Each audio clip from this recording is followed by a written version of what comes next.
Welcome to Atlanta Tarot. This is the tarot forecast for Sagittarius for the month of late November and December 2025. So happy birthday, Sagittarius. We are in your sign. And you are in the first house, which is all about your image and how you want to, sort of what you want to fix up about yourself.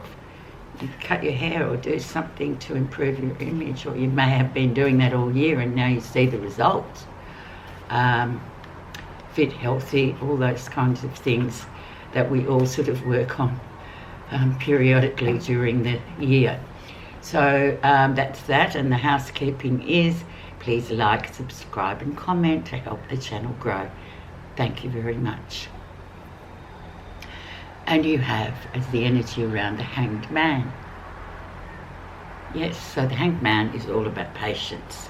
It's all about accepting where you are at the moment and looking at life from a different angle, i.e. hanging upside down from a tree is the image, which can mean, and it looks, as you look at that man hanging upside down, he doesn't appear to be struggling, does he, to get upright? And we are upright beings. But from that stance, you can see things differently and learn patience, because something's coming. We don't really know what it is yet, but that's half the excitement of just learning that patience and learning to look at things from upside down, basically. Okay, where you are right now. Nine of Swords, fear for fear's sake. Yes, birthdays are coming up. That often, for some of us, that's often, my God, how did I get this far?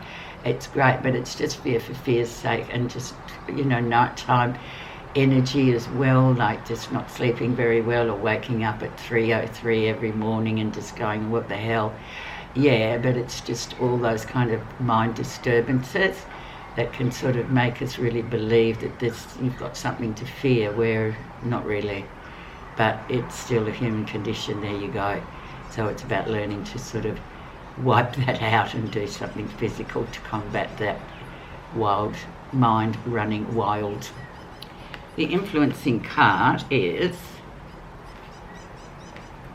the Hermit. Now the Hermit's asking you to just stand back, don't interfere, don't get involved, just be wise and wait. It's very much akin to the Hanged Man. Just being wise and patient and learning to wait, not involving yourself or inserting yourselves into things and trying to change the course of the natural way, of the universal way, basically. So he's very wise, and he is a seer of kinds. He gives wise words and advice to people. In the old times, they'd climb up a mountain to see this old hermit sitting up there with all his sort of power and wisdom. So really good card, and it's a good reminder to just to sort of don't involve yourself in things that you shouldn't really, because it will come out how it's going to come out without your involvement. Mage card. Virgo, actually this is the card for the Virgos, and we all know what high achievers and detailed and methodical plotters they are. Okay. Let's have a look at October, November time. The crowning card, the background card, still has influence today. We have the Eight of Pentacles, so working well, working hard, the Master's Apprentice, I call this card. It's about maturity. It does apply a lot to mature people, but then we can have young people that really sort of go out there and really achieve a lot in a very short space of time, that then sort of change and add something else into their working life or their day job or whatever it may be. They may be an artist or something, but it's the next level kind of card where we sort of incorporate new things in. So really nice there. And you've just come out of your 12th house, Sagittarian, which is the house of hidden stuff. So in that time we delve deep into, the feelings come up that we can sort of go, well, I need to be doing this, or I'm going to make this happen. As well as what I'm doing, I'm going to add value to my life, basically. Okay, recent influences. Five of Swords, conflict, conflict, conflict. Now this usually applies to work or that kind of energy where we have to have agreements, disagreements, points of view put forward, and there's 5 people, and so there's 5 different opinions. And it's also family is a big one as well, work and family, where we can indeed have conflict in our lives. The antidote for this is to do what you should do, and don't let other people's opinions sway what you should be doing for yourself. That's the 5 of Swords.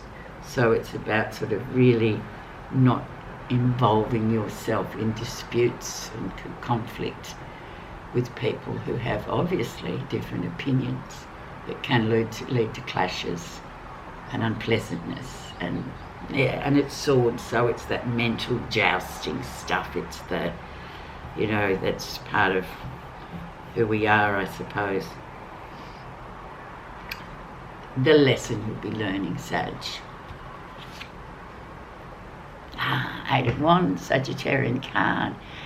No obvious obstacles in the near future. Things on the next 4 weeks, things just swimmingly sailing along. Could meet someone really special too for some of you. Travelling also is another good thing. Well, for Sagittarius, it's literally should be imprinted on their forehead, because they do, and that's one of the things that they hanker after their whole life. So beautiful card to get for your birthday time. Very nice. So good times. Near future. Another 5 change. 5 of Wands. Navigating, learning to navigate all the different obstacles. So we go from no obstacles to obstacles coming in, but it's all about not seeing them as obstacles. It's all about learning how to navigate the obstacles, finding another way around a problem.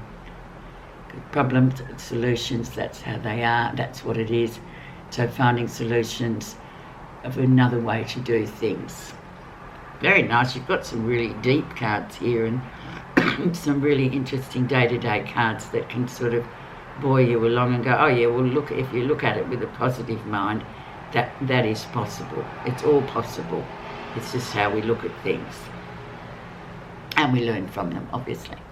Okay, let's see what's happening that you're not realising. Oh, the good old 4 of Pentacles, hanging on too tightly to something. And this is another human behavioural trait that we all have stowed away inside. That we're like, why am I still hanging on to that? Why am I still miserable about that? I need to let it go. Easier said than done. And often this is historic, so it's been something there for a long time that we've grappled with. But I'm sure by the time we get to the pointy end of our lives, we will have sort of dropped all that holding on and just going with the flow. Is realising that resistance gets you nowhere. It's best to just throw it all down and start again. Let go. Don't hang on. How others see you. Scorpio, big transformation. They see you as a transformative being, very much having gone through the ups and downs, especially the last year. I think for a lot of Sagittarians was really quite dynamic in places, but also very sort of